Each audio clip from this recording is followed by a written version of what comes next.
Good morning. I'm ICE Enforcement and Removal Operations Executive Associate Director Marcos Charles. Thank you for joining us this morning as we keep the public current on the status of Operation Metro Surge. As you know, DHS has arrested over 10,000 illegal aliens in Minnesota in the past year and over 3,300 illegal aliens since we launched Operation Metro Surge on November 29th.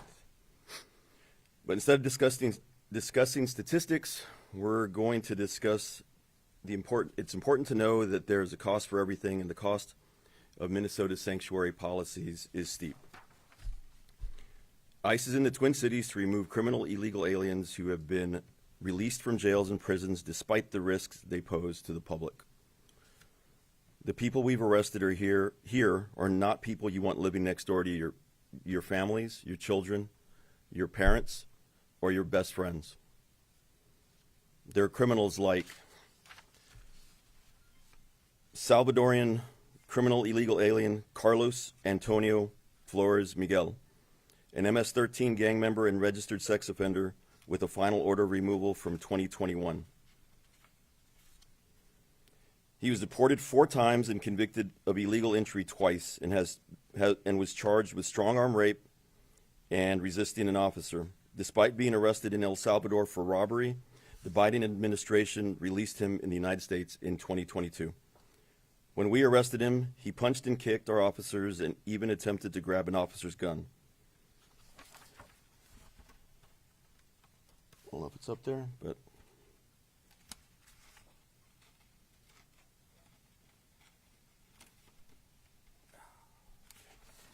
this is our jump. This is the people that these protesters are protecting.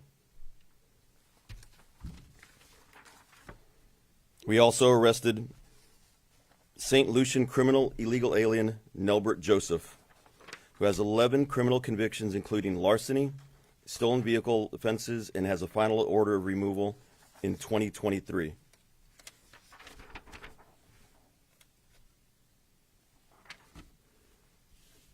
We picked up Cuban criminal illegal alien Ivan Rodriguez Lopez, who has a final order of removal from 2018 and was convicted of assault, possession of methamphetamine, theft, and burglary. He also has prior charges for neglect or endangerment of a child and a DUI.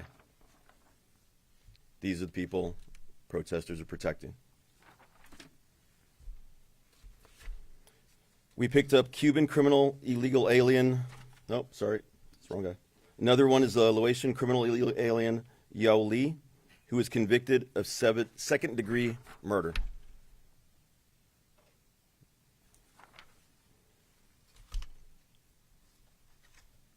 And a Mexican criminal illegal alien, Pedro Laguna Cruz, who has multiple DUI convictions and a conviction of possession of controlled substance.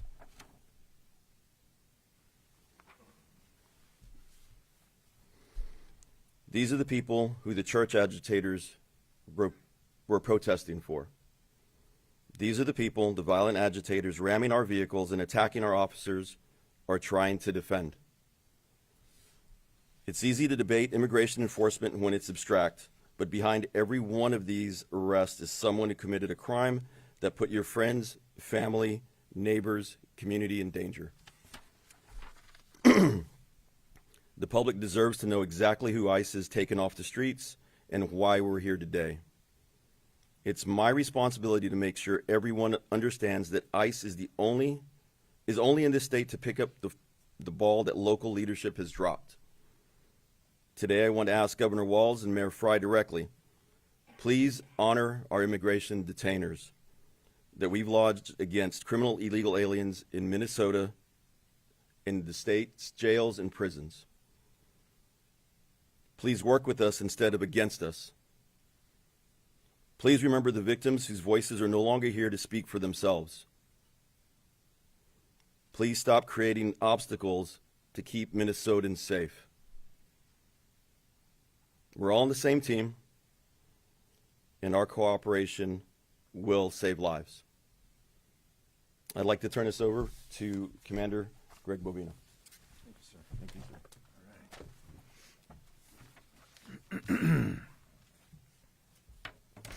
Well, good morning.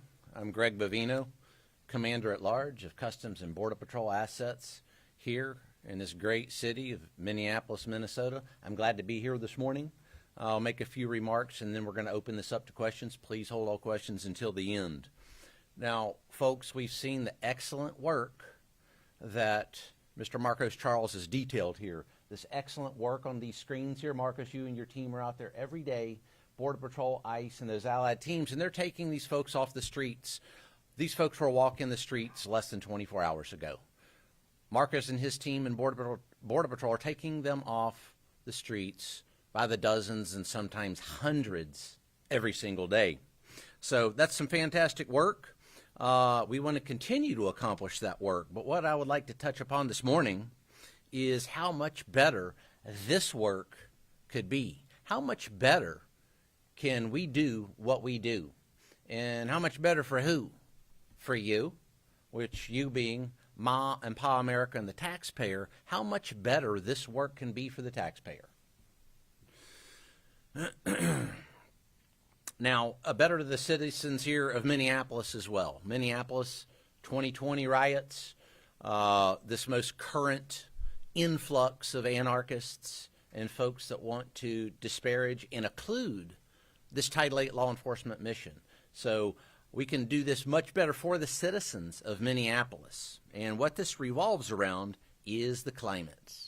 The current climate surrounding law enforcement and this Title VIII mission in which ICE, Border Patrol, and these allied teams are fighting so hard to accomplish. Now, this climate that we talk about is not very favorable right now in Minneapolis. I just put that as our first point. It's not very favorable to federal law enforcement here in Minneapolis.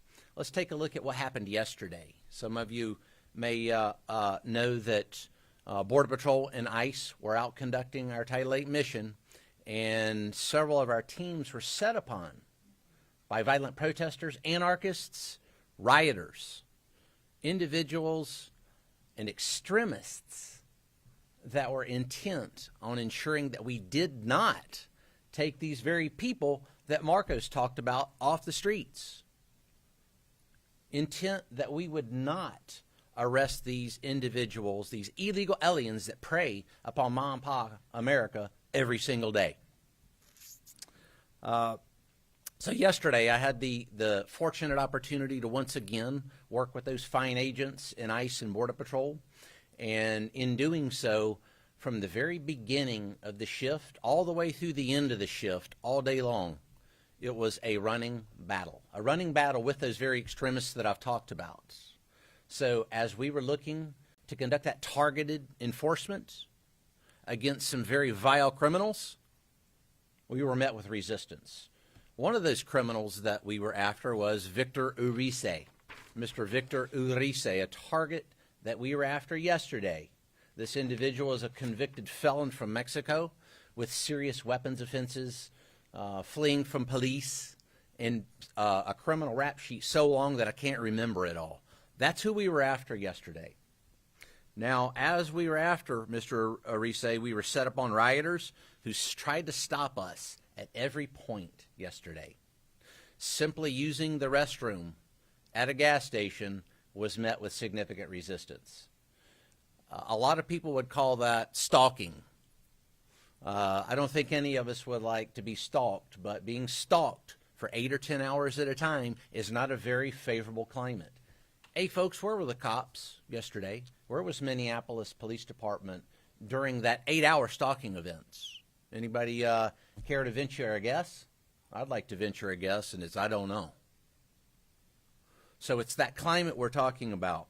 Violent mobs, rioters, who became violent towards the end of the day. Our very last stop at a gas station was met with violence. Individuals that perpetrated violence against our Border Patrol agents, forcing us to take action, not against Victor Urice, the individual that we were after, but to take action against those violent anarchists who didn't want us to catch Victor Urice, if you can believe that. Absolutely unbelievable. Hey, where were the cops during that 8 hours of stalking and violence? Where was Mayor Fry? Where was, oh, I don't know, Governor Walz? I didn't see him around anywhere. You know, there's a saying, I think Thomas Paine said that in one of his pamphlets, Common Sense. He said politics and politicians on their very best day are barely tolerable evil. Is this Mayor Fry's very best day yesterday? Oh, I don't think so. Absolutely not. So put yourselves as the media and the press there. Would you like to be stalked all day long with folks that want to hurt you all day long? Think about that. Also, I'd implore upon you to report that. We were forced to utilize less lethal devices again yesterday to keep the public safe, to keep the Border Patrol agents safe, and so that we could continue to conduct that Title VIII mission. That's our job here. We're not going to be deterred in conducting the Title VIII mission, no matter what that climate is, no matter that violent rhetoric by Mayor Fry, Walz, and others, individuals that come into churches, as Mr. Charles said. We're not going to be deterred from that. So CS gas, pepper balls, a whole litany of less lethal devices were used to ensure that our agents, those agitators and rioters, and the public were safe, and that we continue to conduct that mission. Citizens were failed twice yesterday. They were failed twice yesterday. First, as I said, the response from Minneapolis Police Department and other local agencies, missing in action. That's what you call missing in action. When fellow law enforcement officers are in need, missing in action. Unconscionable. And then the second part of that is these criminal illegal aliens that were let back out on the streets. Let's go back again to Mr. Victor Urice. He was on probation, by the way. Our target was on probation. He was let back go on the streets of Minneapolis so that we had to go into the community. Never should have happened. We had to go into the community to remove him. Why not, Mayor Fry, Governor Walz, turn this individual over to us so we're not in the streets, so that anarchists are not allowed to ply their trade of anarchy against law enforcement? Now, this didn't happen overnight. This anarchist-type movement has been well established here in Minneapolis since 2020. We all know what happened in 2020. The anarchists love this, by the way. They love this. This is just what they want. This is just what Mayor Fry, Governor Walz, and others are giving them. This emboldened rhetoric vilifies law enforcement and creates very unsafe situations for law enforcement and occludes from the mission of taking these bad people, as Mr. Marcos Charles said, off the streets. Compliance, they think, is optional. Compliance is not optional, not when law enforcement conducts. It's legal, lawful, ethical, and moral duties. It's not optional. There is no option there. Let's get this straight. Do the anarchists want Victor Urice to remain on the streets? I think that's the base question. Does Mayor Fry and Governor Walz? I've never heard them say a word about these violent, illegal aliens that roam their streets. I guess they want them there. But guess what? ICE, the U.S. Border Patrol, and those allied law enforcement agencies, President Trump, Secretary Noem, we don't want it and we won't have it. Law enforcement unquestionably is being targeted right now in Minneapolis. I'll close by saying that we're being targeted now in the Title VIII mission. What does this spread to in the future? That rule of law and order, what else will that spread to? Maybe some speeding tickets, or maybe another law or situation that someone doesn't agree with.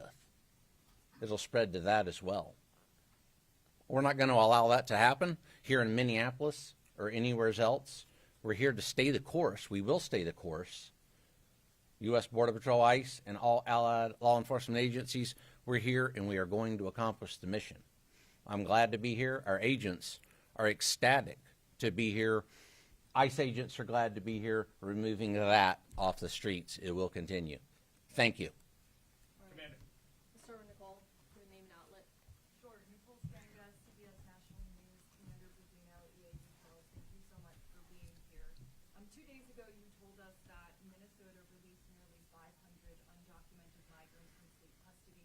instead of transferring them over to ICE. And we took those numbers to Paul Schnell, who is the commissioner of the Minnesota Department of Corrections. He called it fundamentally false. He said, as a matter of policy, DOC cooperates with ICE and ICE detainers.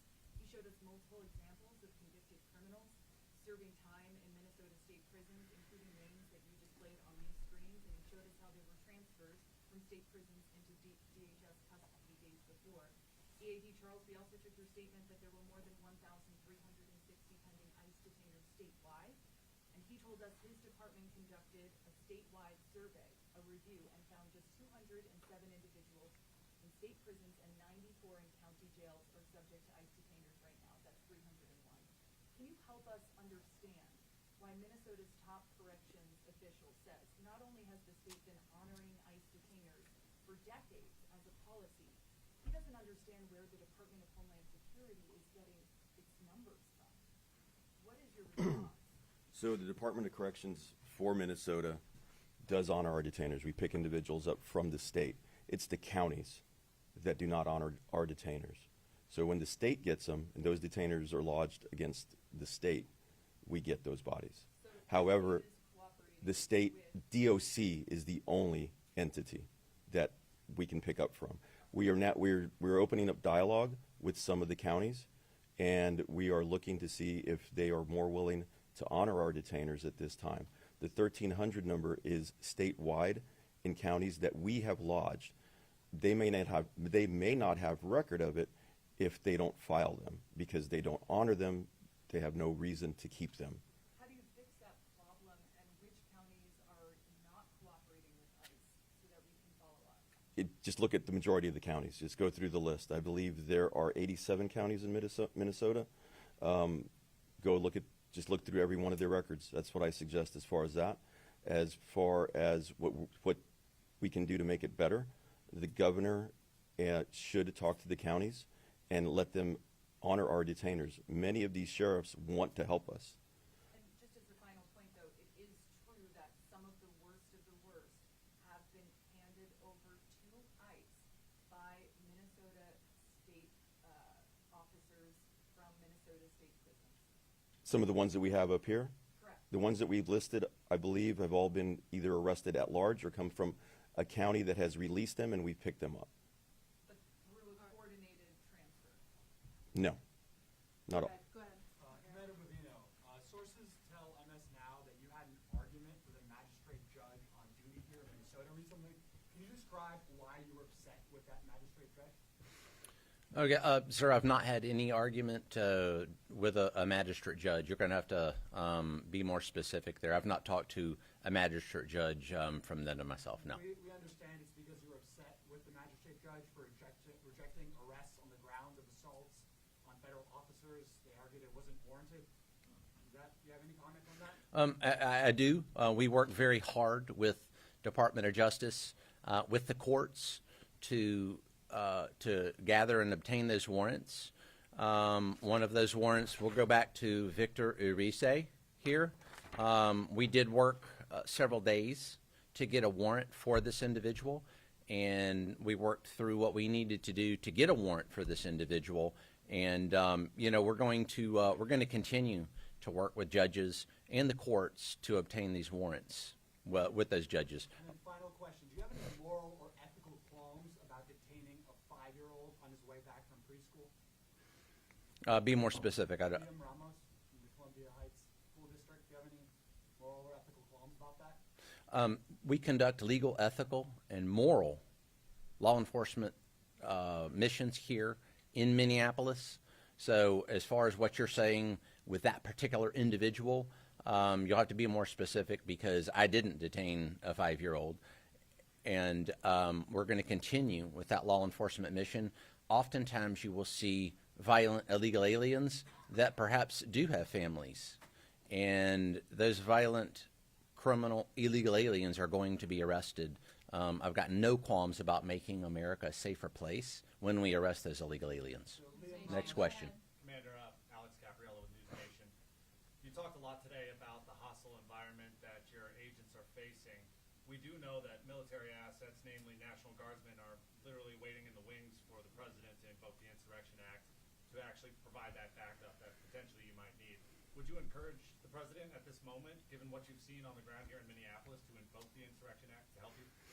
I give Secretary Noem and the president, as do the other law enforcement leadership here, information briefs and data points multiple times a day so they can make any decisions that they need to make as to whether to put troops on the ground or not.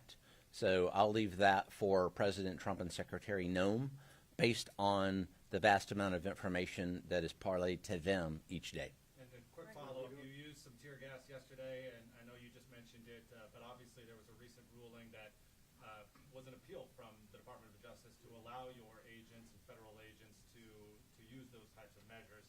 Can you comment on what that allows you and your men and women to actually do out here on the ground? Sure. I believe the case you're talking about was overruled and yesterday by a higher court anyway. It wouldn't have mattered because we follow the law. When we utilize less lethal munitions or any use of force, it's called the minimum use of force necessary to either effect an arrest and or accomplish a mission. So we did that. Whether or not that ruling was in effect, we still did that yesterday. Our agents are being violently assaulted by agitators and anarchists, and the use of that less lethal is something that I always call more than exemplary. A great use of force yesterday to keep agitators, Border Patrol agents, and the public safe. Let's go again to that word less lethal. Less lethal. If we didn't have those less lethal munitions to utilize the minimum amount of force necessary to effect an operation and or an arrest, what's next? Go ahead, right here. Omar Mez, CNN. Just follow up on the 5-year-old boy that you were detaining his father. The father, as our record shows, is detained in Texas. Just can you confirm that the 5-year-old was also sent to Texas with that father and why he wasn't left with his family here in Minnesota? And just to follow up on that, you talked about the stockages you described it. Are you saying you called for Minneapolis police help and they didn't respond? I'll go the second part of that first. As far as the stalking, Minneapolis Police Department's been called on several situations that they have not responded. Yes, by the patrol. Let me give you a specific example other than yesterday. Yesterday was 8 hours of that. But let me go specifically to 2 days ago. We had 2 off-duty agents in a restaurant eating. And they were descended upon by that violent mob, and the staff of that restaurant in downtown Minneapolis decided to try to lock them in the restaurant with those 40 to 50 agitators. Minneapolis Police Department was called. They never showed up. Our agents were in there for 45 minutes, and we called a tactical team that went out to extract those agents from that restaurant. So that's what we're up against. As far as state and local help, if that gives you any indication of the depth and scope of that. Now, as far as the 5-year-old and the father, I'll let ICE answer that because we turn our detainees over to ICE, and they do a fantastic job of discerning what and how that's going to happen. Just one follow-up from you, Commander, before you turn it over. I've seen you in multiple cities to this point, in Chicago, here in Minneapolis as well, and the tactics have been very public, very public-facing, just from a bystander perspective. It seems like that's the point, correct me if I'm wrong, but why not take care of some of this enforcement during hours where you would be less likely to encounter the public to that effect, less likely to detain an American citizen who you might be obstructing? We go where the threat is, and we're going to go at the optimal time where those threats are present. Take serving a warrant, things like that, or these targeted enforcement efforts. What you may not realize is those efforts occur 24/7. Oftentimes, we cannot control where that suspect is at a given time, but what we can control is a safe time to apprehend that suspect. Oftentimes, that's early morning hours or when we encounter that individual that is alone or perhaps not near a crowd. So that's why we're in an area. It's just even getting in or near the area we're set upon by anarchists and rioters and things like that. All right, right here. Frankie with WCCO here at CBS. Do you have any updated numbers of how many agents are Sure, I won't give you an exact number. Those numbers are going to remain law enforcement sensitive, but several thousand Border Patrol, ICE, and allied teams, so several thousand. Commander Bovino, orienteer with the Daily Caller. California Governor Gavin Newsom did take the stage at the World Economic Forum in Davos. Speaking to world leaders, he actually took a direct shot at you. Newsom saying, quote, Greg Bovino is dressed up as he literally went on eBay and purchased SS scarves, secret police, private army, masked men are disappearing people with no process. Just, do you have a response for the California governor who just made those comments on stage? Sure, Governor Newsom's had a long record of lying, and again, those are lies. I don't shop on eBay. This garb, as he quite uneloquently puts it, is a standard Border Patrol issue, has been since May the 28th, 1924. That's 101 years ago. So as far as what he specifically said, I don't know. While he's enjoying Davos and whatever he's enjoying over there, I'm out being, our agents are being assaulted and stalked by violent rioters, many of which I believe they draw inspiration from his words when we operate in California, because he says the same thing, some of the same things that Fry and Waltz said. So he is responsible for that very violence that our agents are subject to on a daily basis. Remember, it started in California, operation at large Los Angeles. Go ahead. Yeah, Jack Rupp with the Associated Press. Question for Mr. Charles. There are specific operations where ICE has broken into homes without a judicial warrant, and we know that there is an internal memo telling officers that they can enter a home without a judicial warrant. Do you feel that you're justified in entering a home by force using only an administrative warrant? And if so, how often have you done that in Minneapolis? So first off, we don't break into anybody's homes. We make entry in either a hot pursuit with a criminal arrest warrant or an administrative arrest warrant.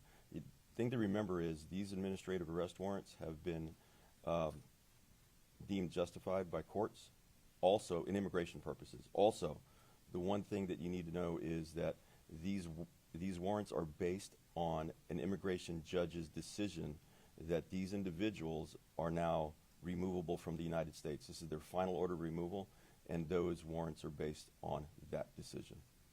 The second question is just how many cases have there been where you have entered a home using only an And again, right now that's law enforcement sensitive. I'm not going to go into those numbers.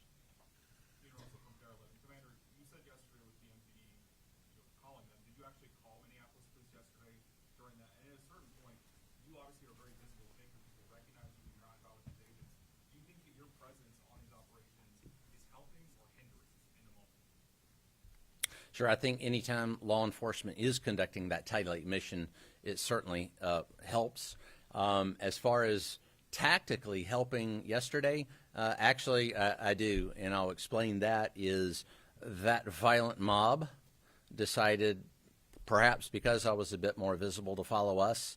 16 other strike teams out in the field yesterday arresting dozens of those criminal illegal aliens were relatively free from that. So I believe if they want to focus their attention on me, that's better than focusing attention on those Border Patrol agents and ICE officers doing that lawful mission across Minneapolis. Did you and your teams call Minneapolis police yesterday? Yes, at some point, yes. All right, last question right here. Eric Shalou from KCB. Thank you for taking our questions. People in Minnesota want to know when this surge will end. Has there been a date set? Is there a certain number of people you want to apprehend before you decide to ease the surge? We've seen DOJ filings that put a number at over 60,000 people. Explain to folks how long you're going to be here and As Marcos's team and U.S. Border Patrol work together, and we continue to apprehend dozens, if not hundreds, of these criminal illegal aliens a day, we're going to continue conducting that mission. We're not going to put a date or a timeline to stop this mission. This mission's ongoing until there are no more of those criminal illegal aliens roaming the streets of Minneapolis. is there a number, though? You have to have a file. There is a number, and it's called all of them. Yep, you bet. All of them. We're not going to allow criminal illegal aliens to walk the streets and have more Molly Tibbetts, Jacqueline Nungare's, and all the other ones. I mean, you're worried about numbers. I'm worried about the deaths of Americans. Let's talk about that a little bit. Maybe Jacqueline Nungare, what her last moments were like. How come we never talk about that? And you're worried about numbers. Wait, no, hold on. Numbers? Jacqueline Nungare. Numbers, but your numbers, Jacqueline Nungare, well, actually, we never hear about her or the other thousands of American citizens. I'm worried about that vastly more than a number or a date. We're going to make Mom and Pa America safe. President Trump is, Secretary Noem is, and we're going to get them all. Did that answer your question? Sir. Really quick. Thank you. Hey, Chief Bovino, really fast. Can you comment on the Vice President coming? Very glad to have the Vice President here, Mr. Vance. He obviously, Mr. Vance is a supporter of the Title VIII mission. He knows what's at stake here. He knows what's at stake in Minnesota and nationwide. And one of our most ardent supporters of that Title VIII mission, one of our most ardent supporters of taking criminal illegal aliens off the streets, J.D. Vance from Mom and Pa America. Just like President Trump, Secretary Noem, he's for Ma and Pa America. And I can't think of a better individual to come down and talk to those Border Patrol agents and ICE officers. Marcos and I were talking here just before this press conference. One of the things that J.D. Vance does is he wants to hear from the rank and file Border Patrol agents and ICE officers. That's something very unique to him. He wants to come down and talk to them individually, see what's on their mind, their issues, concerns, and what's going on the ground. You don't see that a lot, but you sure see it with the Vice President. Vice President Vance, we can't wait to see him. We're glad to have him. All right, thank you. Thank you. This way, sir.